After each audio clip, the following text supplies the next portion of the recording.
Welcome! Today I'm going to show you how I made pottery sinks like this one. Or actually exactly this one, because I'm taping this introduction after I made it. So I will go through everything, the clay I use, how I throw it, how I trim it, how I glaze it, and all the little details that are important for a sink. So welcome, I hope you enjoyed.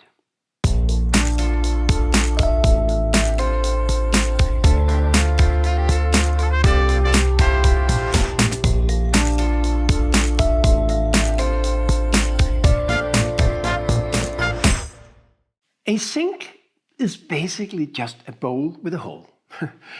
But there's a few things that you have to pay special attention to, in my opinion. First of all, I think for a sink, because I want it to be clean. This is typically for a bathroom. This is made for one of my good friends and her new house and his new house, their bathroom. And you want it to be able to keep it clean. So I like a clean surface, no textures. I do like textures, but not for this sort of pot. And I want the flow to be continuous all the way down to the drain, so the water runs easily out. So that's a functional issue. And then of course you have the hole in the middle. And that hole has to fit your drainage. And luckily enough for me, it do. And not only does it have to fit the hole, there's also, I'll just take it out. There's also a flange. There's a part that sticks out on top. I don't know if it's called a flange, but let's call it that. In your country, there's probably a standard for how wide the holes in sinks are. Here in Denmark, I think it's 1¼ inch, something like that. All sinks have the same hole size. We have a different size for bathtubs. So that's easy enough to make the hole. But then you have the flange. Let's just call it that. And that can be different depending on what type of drainage you want to use. So in any case, I suggest that you go out and look for drainages and pick the one that you want before you start making your sink, because then you have that to measure with.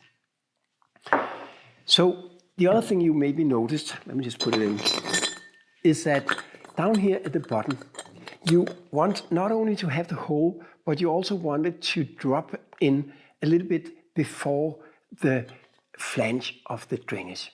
Because if you didn't do that, this would actually sit on the top of the bowl and it would kind of stop and prevent the water from running out.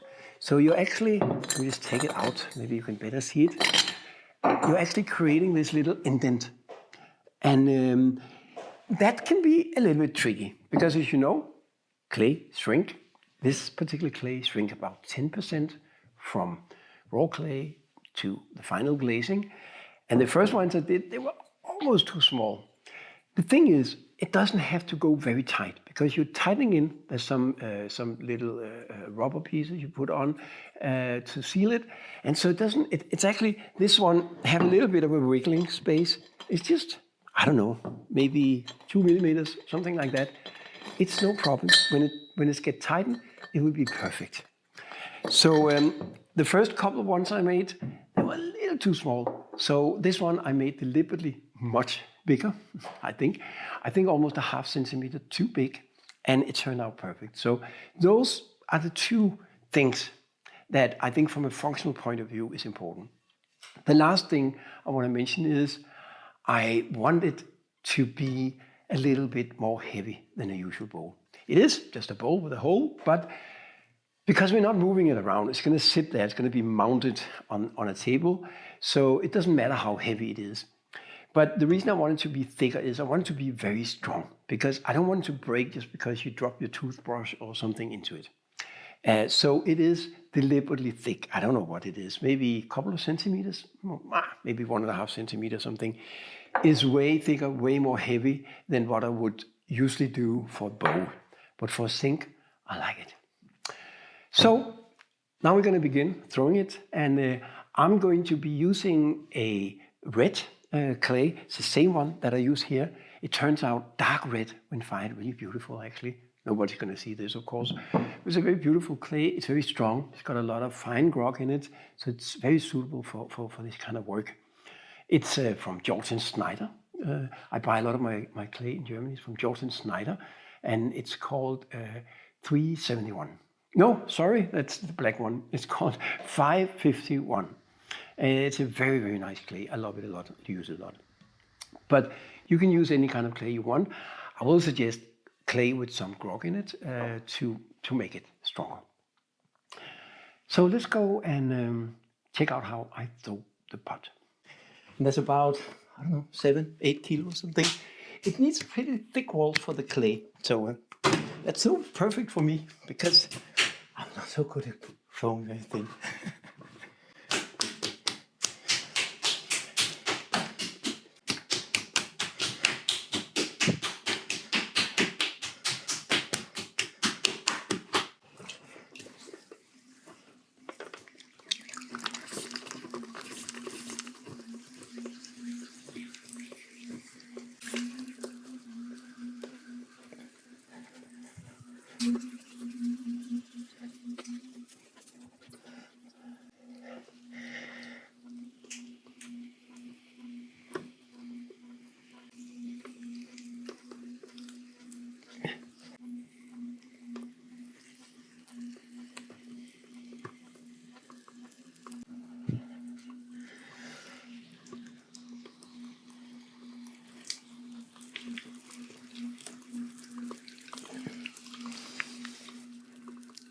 When you're centering a big lump of clay like this, don't be afraid of the complete size of it. Center it in pieces, in sections.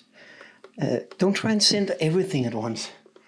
You may notice I started centering the top and then I pushed it down the sides and to even it out. And that way, it's not as hard as one would think. So it's almost centered. That didn't take so long.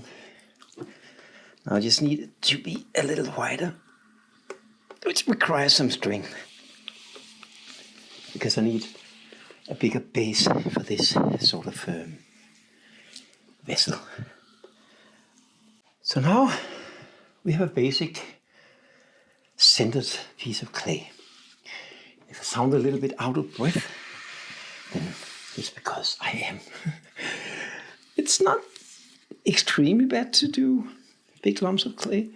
I've done much bigger than this, but you do need a little bit of strength. So thanks God I'm so strong.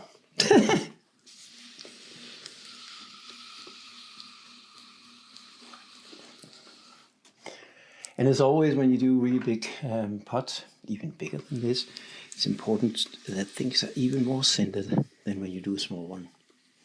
It's always important, but bigger ones tend to. Because this one is going very wide. It's going out to maybe this size. And so it'll be very wobbly if I start up with something that's not properly centered. So I'm going to try and see if I can push it down with the palm of my hand. That's usually the best technique for these white bowls or sinks. It's not always possible, depends a little bit on how stiff the clay is.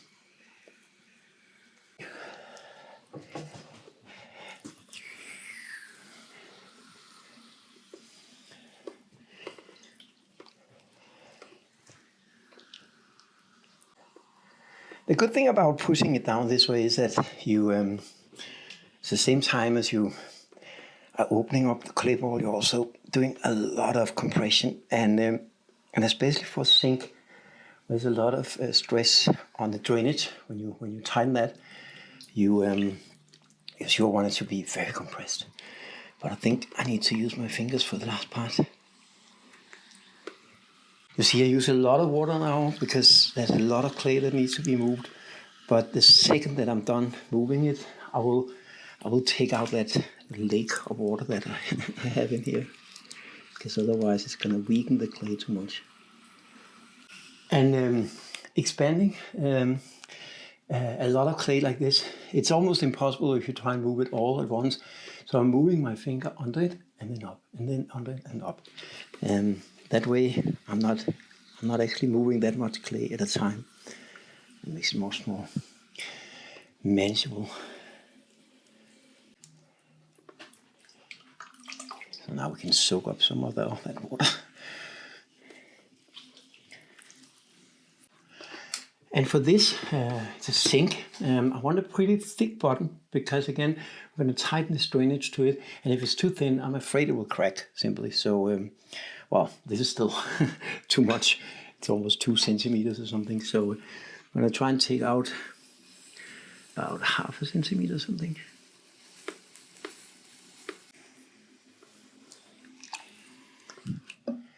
So, getting closer.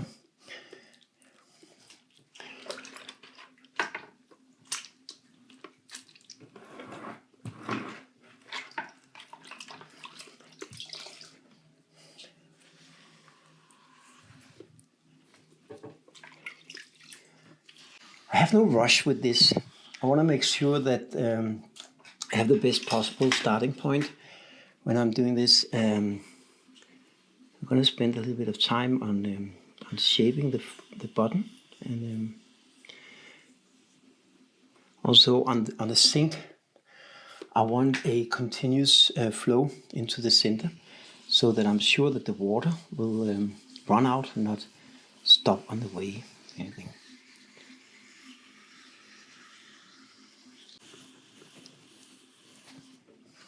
So now it's beginning to look nice.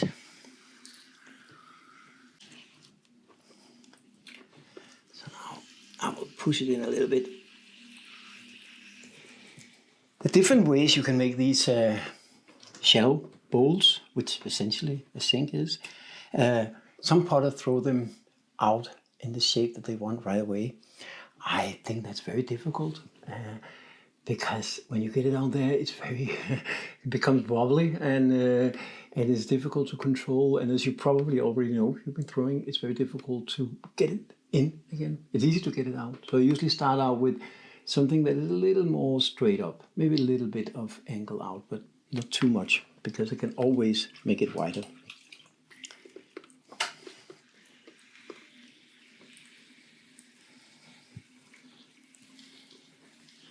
And I always try and keep the rim compressed and very strong, very thick.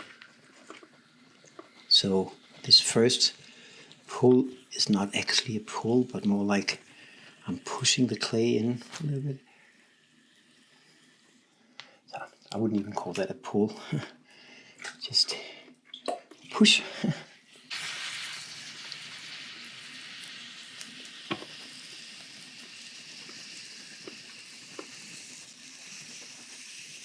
Another thing you just got to keep in mind is that, of course, you need to apply a lot of pressure down here at the bottom, but take your time, let it sink in until you feel that now you have grabbed all the clay and it's even all the way around, and then move up slowly.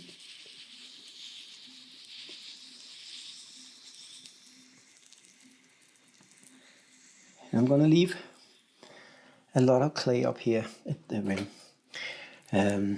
First of all, because I'm going to expand it, and if it's not thick enough now, it's going to be super thin when we expand it. And also for a sink, I actually want the final sink to have quite a thick rim. I may even turn it down a little bit, and I need clay for that. So again, I'm gonna take. I think I can take a little bit more down here.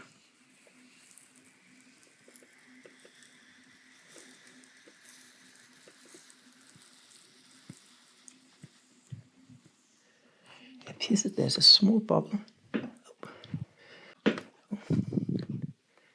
That was.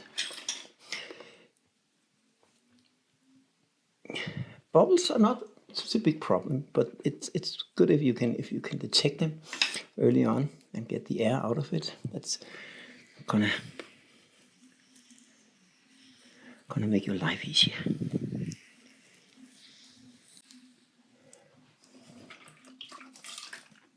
So again, I'm just gonna empty the inside. I used a lot of water when I was expanding it, but I don't want the water to sit there for too long. It's okay to have water on the surface, but if it sits there too long, it starts to soak into the clay and it will just weaken it. and it will take forever to dry. So as I go, I remove it, and then if it's not slippery enough, I can always add some slip or a little bit of water on the surface. I just don't want the entire clay ball to be weakened by the water. So now I'm just trying to even out the wall. I'm pulling it a little bit, but actually not so much. So, getting closer. And I think at this point it's probably, what is it? 35 centimeters, something. I would like it to be maybe 10 centimeter more. And I will expand on both sides, of course. So I need to expand about 5 centimeters to reach that goal. So let's see if we can get a little bit more out of the bottom. It's probably going to be my last button pull.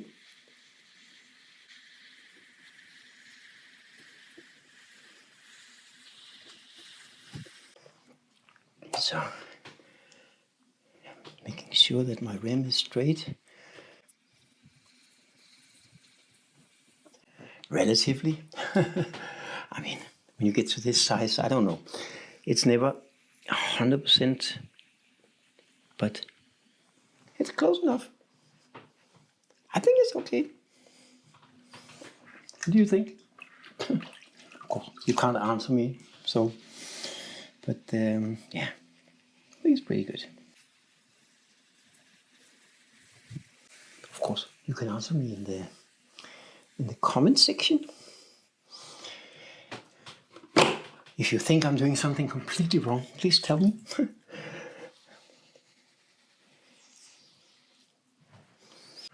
So let me see what we got out of that last. Yeah, now it's 40. So maybe another 5 centimeters. So, but for now I'm just gonna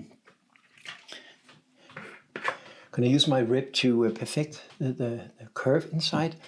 And there are 2 ways you can do this. And I'm using randomly both of them. When you go if you're right-handed like I am, there you are. If you're right-handed like I am, and you turn the wheel anti-clock, to do this you need to use your left hand. Luckily for me, I'm almost equally good with my left hand, so I can do that. The other solution is that you switch it, so you turn the other way around, because then you can use your right hand on this side. Of course, using it here would jump around. That wouldn't work. So let me just try with my left hand. And I'm just supporting it here on the outside. And down at the bottom, you can apply a lot of pressure, because there's no walls to fall down. And then as you get up the sides, you need to ease up and not apply so much pressure. And don't go too fast.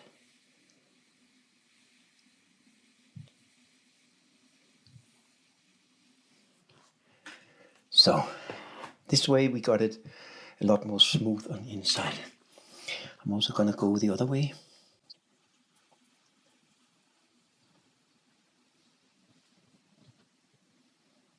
One of the tricky parts about doing a wide shallow bowl, or any kind of bowl for that matter, is what is most often referred to as, I think, beginner's shoulder. So you have a nice curve in the beginning, but then it kind of goes out a little bit and then it continues. And that shoulder just doesn't look good. And especially for sink, you need a continuous flow. Now, if you do get a little bit of that, don't worry too much, because with a wide, thick bowl like this, you can easily trim it on the inside. Even though I know lots of potters tell you not to do that, I don't care. If it works, it works. But I think in my case, I actually got around and got it really nice. So I'm just gonna wet it a little bit here, because I still want to expand it just a little bit. Still some dry areas. Especially when you get to this size, it's really tricky if there's any dry areas and your fingers get stuck. It can really pull it out of shape. So I don't want that. On the other hand, I don't want it to be soaking wet. So just just slippery enough for me to do whatever I need to do. And now I'm babbling because I'm really focused on getting this right. So excuse me if maybe I should just not talk.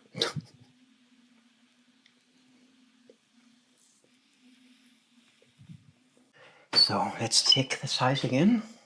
It's now 42, and I think maybe, oh, I got a little bit of dirt there. I think maybe I can expand it just a little bit. Sometimes with big vessels you need to move out to see it, but you can see it's going a little more straight up here. I think I can expand it here and here also. So I'm thinking I'm gonna start out with the rib down here.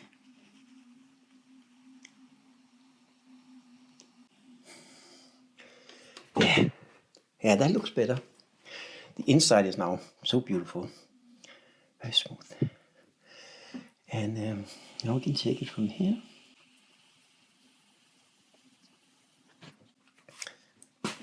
And I can expand it a little bit more.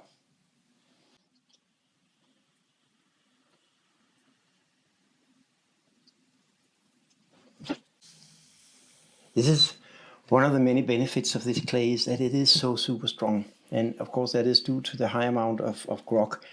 So I can do things with this. I can lay it out in ways that would not work in most other clays.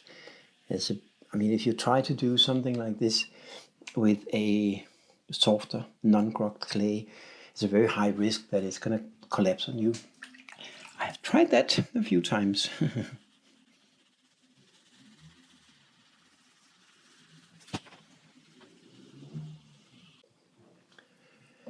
So now I'm actually going to let it rest for a little bit, because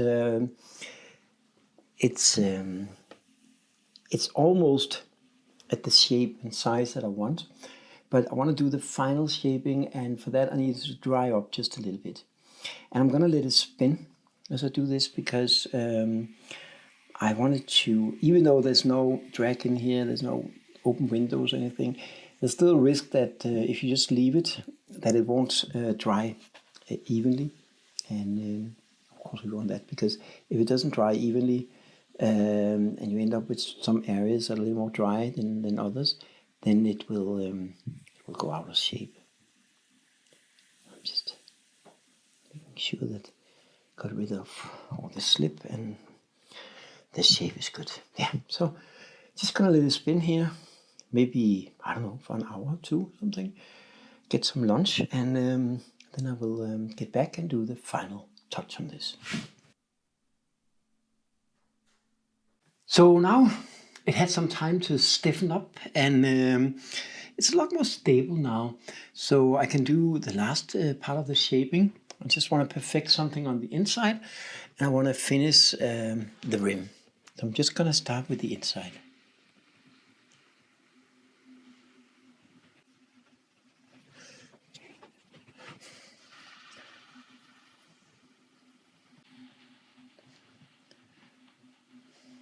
So now I can get away with applying more pressure without any risk of it collapsing.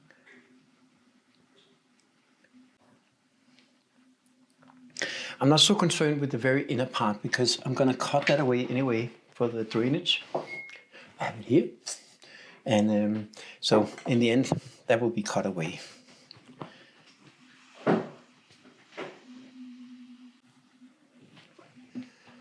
Yeah, it looks good.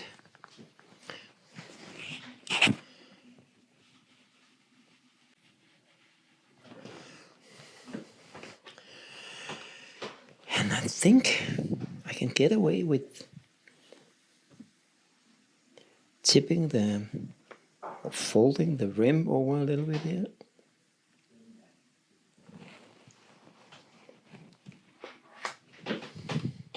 Sometimes it's difficult to see if the curve is right, and you need to like take your fingers and feel it, and it doesn't feel bad.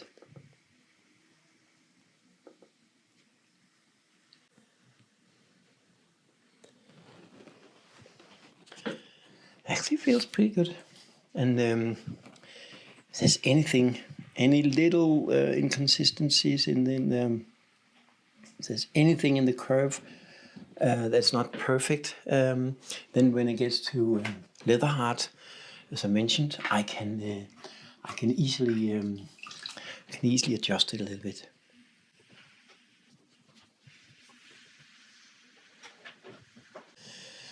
I'm thinking of trying to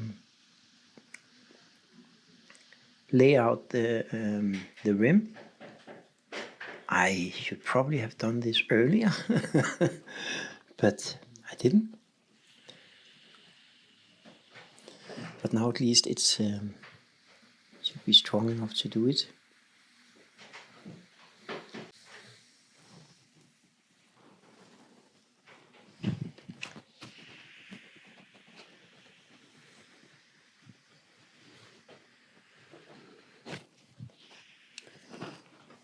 Yeah, I think that looks good.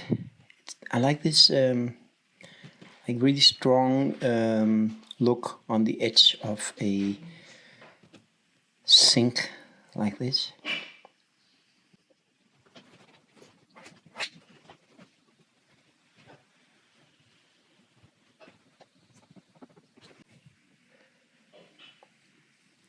Just trying to make sure that it's smooth and nice.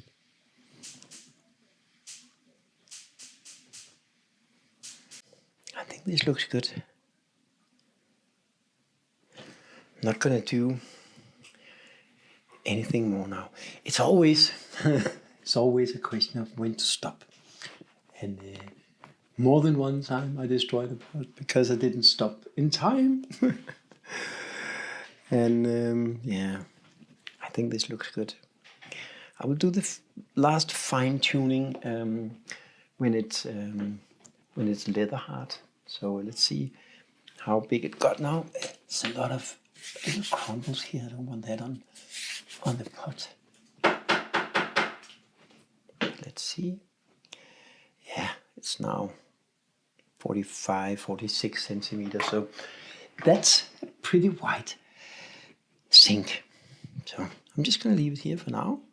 Just let it spin very, very slowly so it dries evenly. Now the sink is leather hard, very stable because it is very thick walls. I need that for a sink. So now it's time to first cut out the hole for the drainage. And that needs, of course, to be a little bit bigger than what I need for, because it's going to shrink. And also, I have this, I don't know what you call this, top of it. So I need a hole that's a little bit bigger, and then I need an indent for this, because you want it to be below the end of the curve on the sink, because you don't want the water to stop there. If this was just sitting on top like this, the water would stop here. So we need that to be pushed down a little bit. I've done that a few times, and it's actually not too difficult. I'm gonna start out with this tool because it's about half the size of my drainage. So I'm gonna use that to mark up. The difficult part about this is, of course, I can't, I don't have anything to lean on. And normally I would like to have something for my body, but I'll try.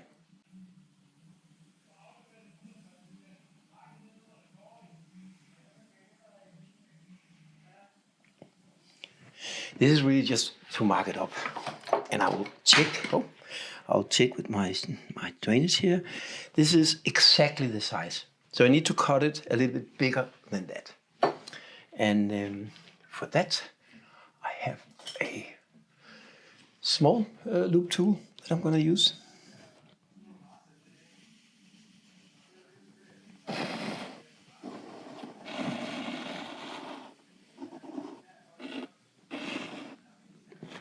I'm going to take clay out as we go.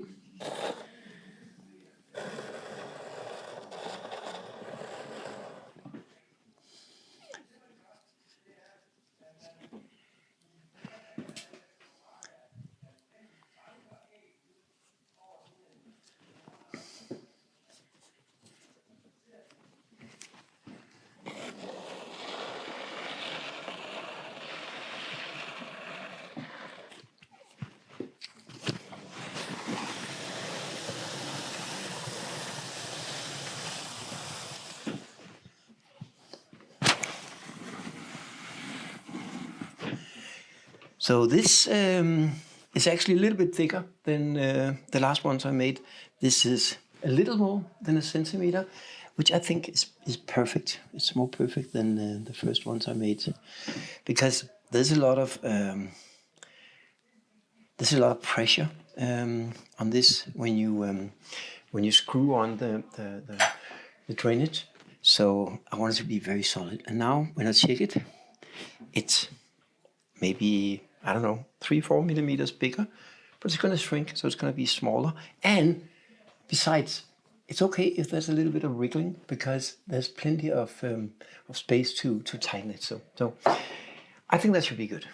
So the next step is to do that. I don't know what you call it, a flange or something. No, that's not really the word. But I need to make this indent so this disappears into the sink. And for that, I need a loop tool that is about the right size. So let me just check here. Yeah, I think this one is good, because you see, I want something that's a little bit bigger than this. So I think this is going to be good.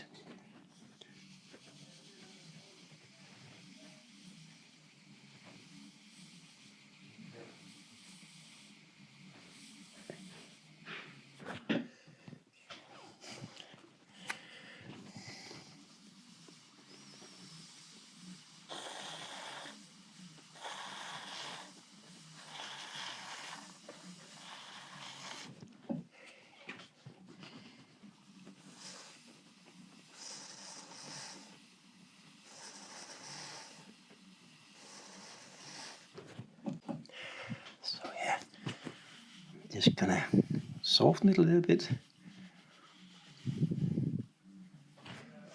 Gonna make it a little bit deeper.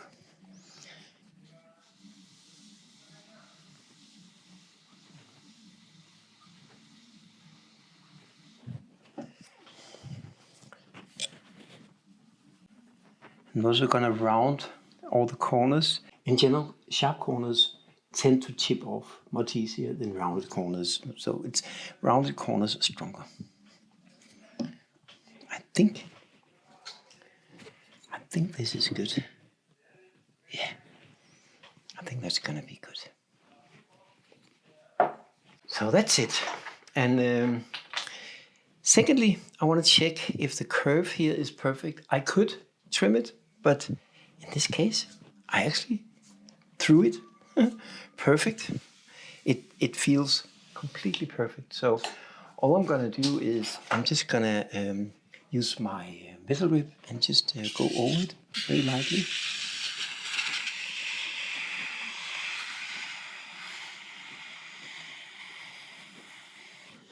Just to make sure that there's no unevenness.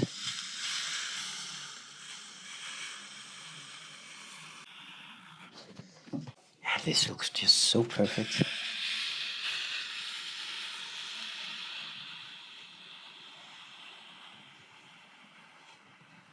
Can be really difficult to see if the curve is perfect, so that's why I'm also using my hands, because it's much easier to feel it.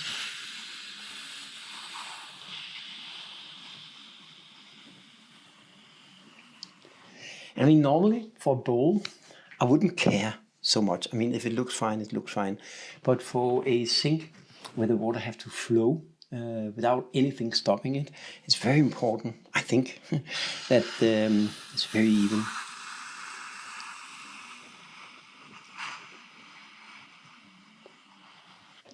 Finally, I'm just gonna go over it with this rubber rib.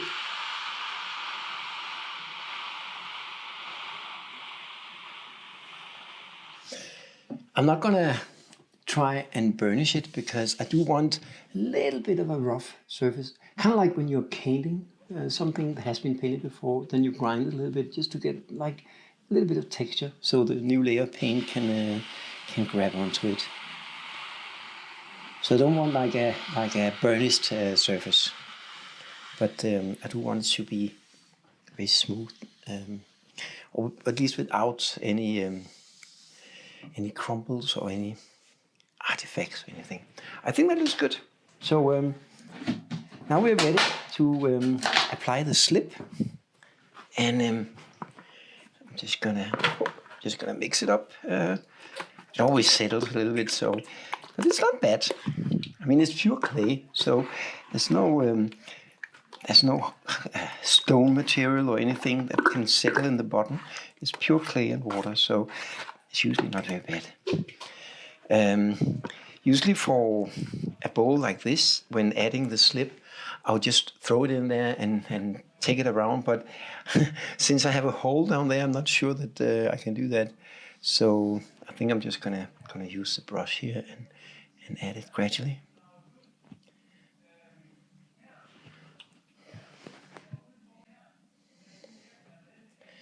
And the reason I'm giving in this porcelain slip is that I want to have a white canvas to work on. I mean, the glazes I have also look good on this clay, but when you have a white surface, it's the colors just come out stronger. So that's why I'm doing it.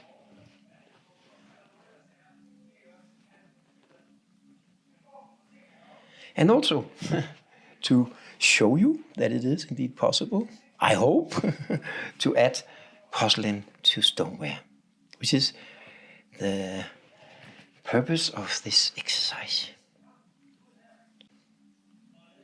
I'm not too concerned if I get a little bit over the edge because it's very easy to remove. I can scrape it off either now or when it's dry. That's no problem at all.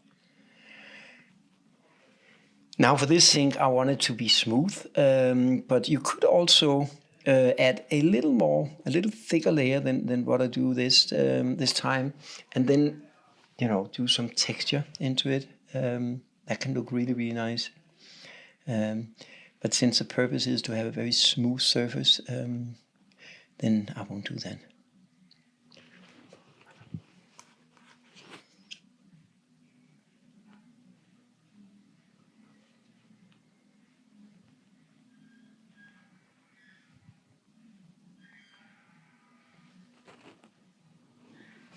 I think that looks pretty good.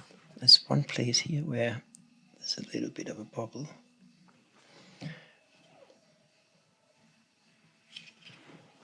I want the slip to cover until, anything you can see from the top.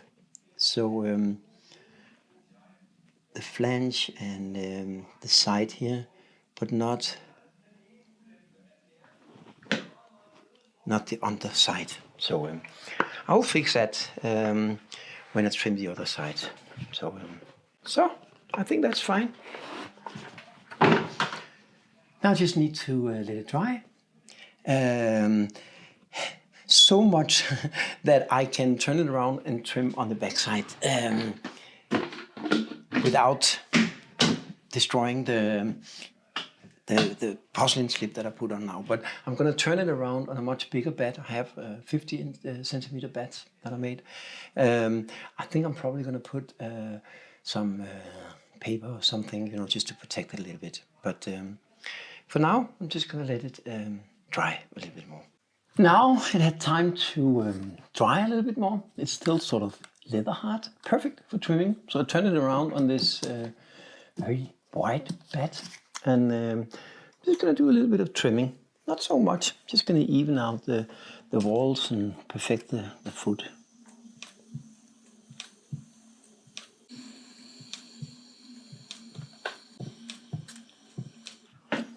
I don't want the foot to be too narrow.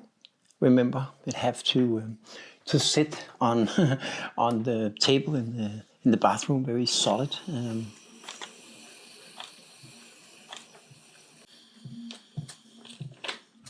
It's a little bit messy when you trim like this, because of course I had to remove the splash pan, but that's fine.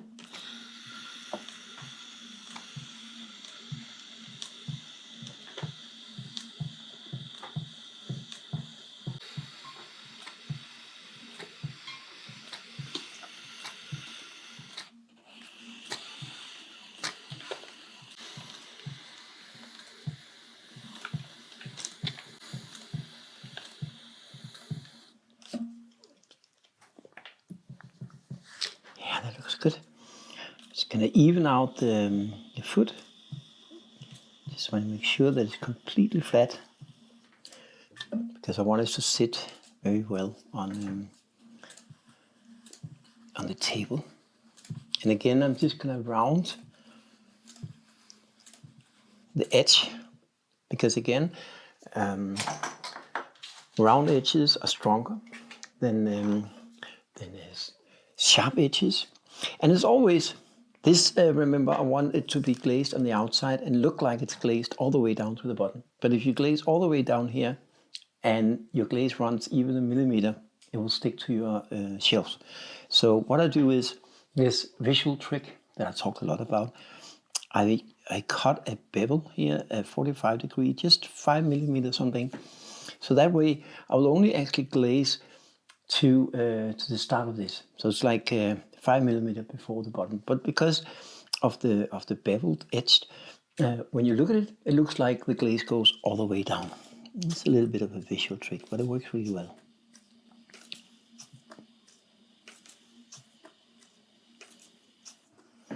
Just something like this. That should be enough.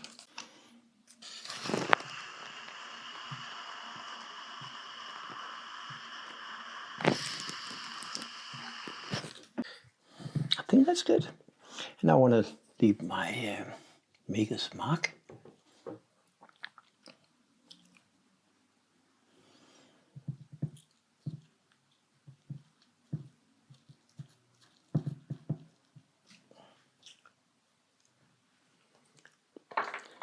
And that's it.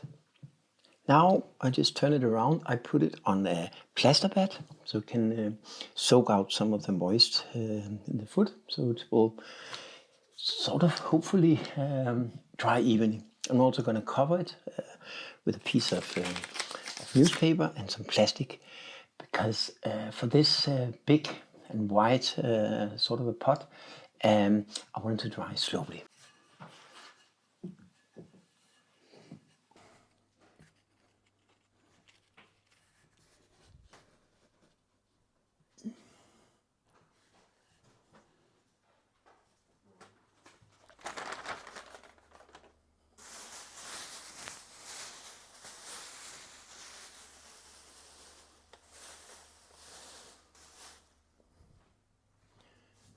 Good morning.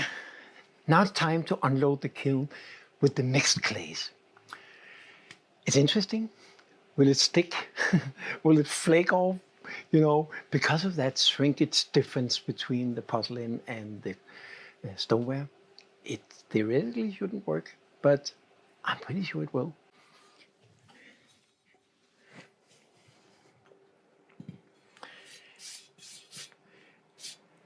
See, this is interesting because, again, the primary goal of having the porcelain stick to the clay worked. There's no crackles, there's nothing that didn't turn out well. There is, oh, I think I hit the mic there. There's a bit of shine through of the dark clay or the red clay. There's a little bit of dust on the surface, which is sort of a little bit of a mystery to me how it got up there. But I can brush it off, I can wash it off. It's still a much lighter surface than, of course, the other side of it. It's also got some dust here. I can clean that. But it's nice. It didn't warp. It's still circular. And the surface is perfect. Now that we successfully thrown and bisque fired the sink, it's time to glaze it. That's always interesting. Of course, you can use a plain glaze if you want that. You can also draw things. I've seen very beautiful examples of this, but I'm not much of a drawer, so that's not really an option for me. Instead, I like to play with colors and different glazes and oxides and stuff, as you've probably seen. That's more my kind of game, my kind of taste. So that's what I'm going to do for this sink as well. So let's move down in the basement and do that. For this sink, there is, as I mentioned, some challenges, but also some options. There's a hole, of course, for the drainage. So I can't just pull glaze in the inside because, well, it's going to run out. On the outside, however, I think it's actually going to be easier because I can hold on to this and just pour over the glaze as I did with the other ones. So it's a little easier on the outside, but it's going to be a challenge on the inside. So let's go ahead and see how that goes.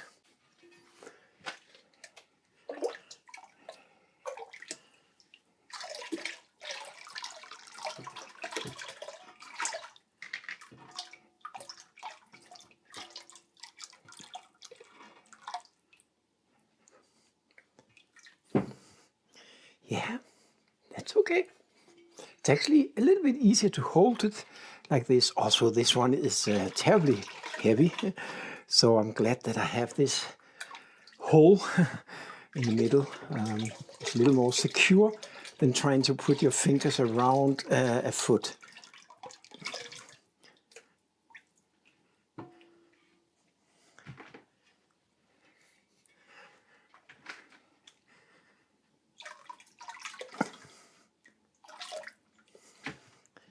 So that actually looks pretty good.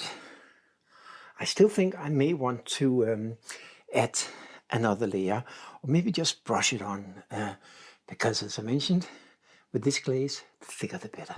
I want to splash on, or paint on, brush on a little more on the outside, so get a little bit of a thicker layer.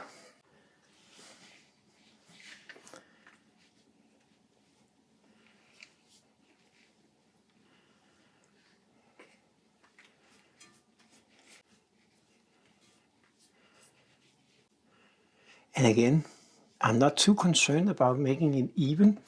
In fact, I want it to be a little bit uneven because that creates variation of the colors of this glaze.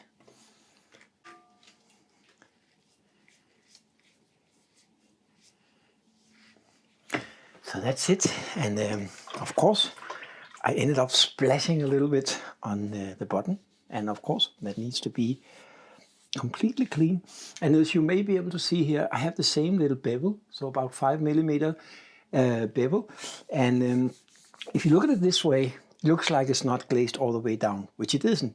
But when you turn it around, because the angle of that bevel, it will actually look, it will create a visual effect that it's glazed all the way down without actually being. And that way, because I know this glaze is not going to run terribly, so it should be secure from hurting my kiln shelves. So that's it. Now I'm just going to let this dry a little bit before I do the inside. Because of the hole in the sink, I won't of course be able to do exactly like I did with the others and pour it in, spread it around and pour it out, because it's just going to run out the hole. So what I'm going to do instead is I filled up my pitcher with the glaze. And then I'm going to put this over the top of my glaze bucket, and then I will pour it in here, and hopefully it'll just go down here without adding too much glaze to the bottom. But I can remove that. So let's try and see how that goes.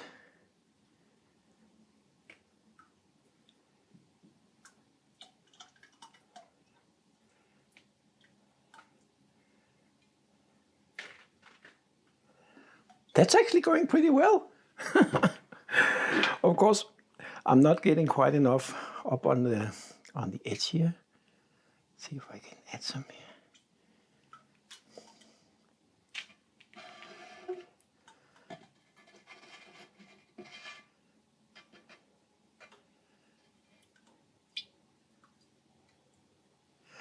Yeah. I want to shake it a little bit because I do want it thick, but of course not like inch thick. But I think this is okay. I'll just splash on something here on the edges where I didn't get any.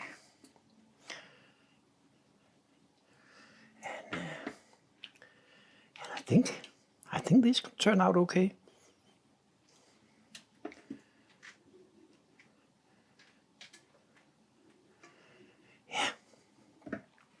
And let's look at the downside. It's actually not too bad. There's a little bit, but I can remove that in the end. I'll just put it here to dry. And when it's dry, I will add some white and some colorants and some oxides and just make it nice. Unfortunately, I made some mistakes with my video, so I didn't record doing the additional glazes and oxides on the sink. But the same day, I was also doing some other bowls, like the sink, but without the hole. I used the same technique, so I applied some glaze and some oxides on the inside and the outside. So instead of showing you how I did it on the sink, I'll show you how I did it on the bowl on the inside. I also did it on the outside, but it's the same technique, so I'll limit it to just show you how I did it on the inside.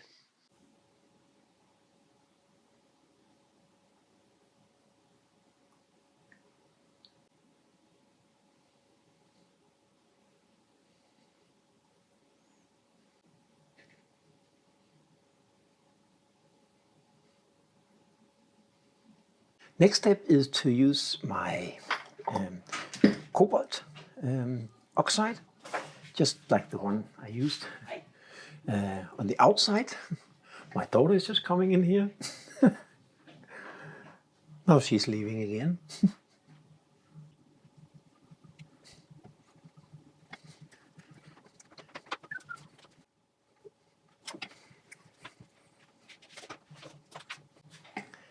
Yep. And I also want to add a bit of the copper carbonate here, as I did in the other one.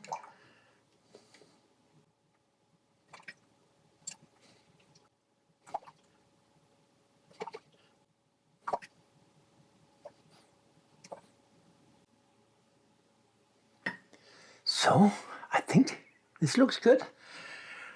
It'll be interesting to see how it floats into the side of it, but I think this should be good. I finished the sink and I think it looks good. I cleaned up the hole in the middle for the drainage, and I'm really looking forward to see how this turns out with the white porcelain on the inside. Good morning. The kiln have now been firing for 10, 12 hours something. That's what it takes for me to do this glaze fire, and then cool down for almost 24 hours. So all in all about 36 hours. That's what it takes for me. And I know I said this many times before, but I will repeat myself.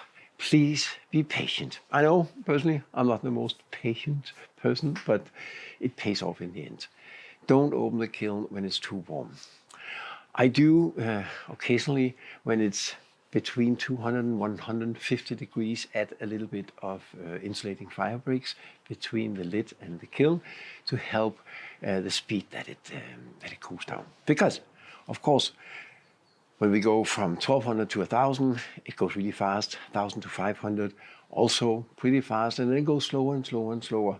And the last drop from 200 to 50 something, when you can actually touch the pots, goes terribly slow. So you can help it a little bit by that. But if you open the kiln too early, first of all, this is a glaze fire. You could potentially damage the glazing. But maybe even worse, you can damage the heating elements. Or at least you put some stress on them, and they're likely to last less time. And they're quite expensive to change. So please be patient, even if it feels as unnatural as it does for me. But now, we can't wait anymore. Let's open the kiln and see what it looks like. This is the sink. And it actually did exactly what I wanted. The spots I put, they made these, it flowed into the glaze, and it created this wonderful pattern. So that looks good. And I didn't get too much glaze down here, so there should be room enough for the fittings, the drainage. So, this is the final sink. I hope the video wasn't too long, but it is a process, and I would like to show you all of it. The throwing, the trimming, bisque fire, glazing, and now the final results. You can jump through it. There's an index in the bottom if you want to revisit some of it. I think it came out really beautiful. I love how the floating blue becomes a little bit lighter when the white slip is applied, the porcelain slip is applied on the inside. If you look how the blue looks here, and then look how the blue looks here. I mean, they're both beautiful, but it's especially if you look here at the top, I don't know if you can see it, but there's some sort of small speckles in it. I suspect that it's the iron in this clay that makes it. And I deliberately put a thinner layer down here and it becomes darker blue. I think that works great for this sort of sink. But there's a big difference from having that white slip on the inside. So that was actually a good idea. And I feel lucky because I was I was afraid that the porcelain and the stoneware in the end, in the final fire, in the glaze fire, would crackle up because the shrinkage rate is so different. It's 20% for the porcelain I use and only 10% for the stoneware. So the fact that it actually worked together and there's no cracks is sort of a mystery to me, but it works. And also, I think I showed you this in the beginning, but the glaze just works perfectly in there. It fits perfectly. So this is the sink, and I'm happy, and I hope my good friends will be happy too.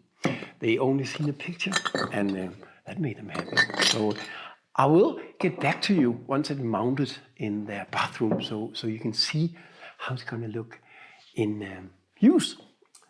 Anyway, I hope you enjoyed this video, and if you did, please subscribe, share, and write a comment if you have any good ideas. Maybe you think I did something totally wrong. Maybe you love some of it. Maybe you hate some of it. As long as you keep a proper tone, all comments are welcomed. So have a great day, and I hope to see you next Sunday too. I have a new video coming up. Sunday, 5 p.m. Central European Time-ish. I try to make it as precise as I can. And until then, have a great day.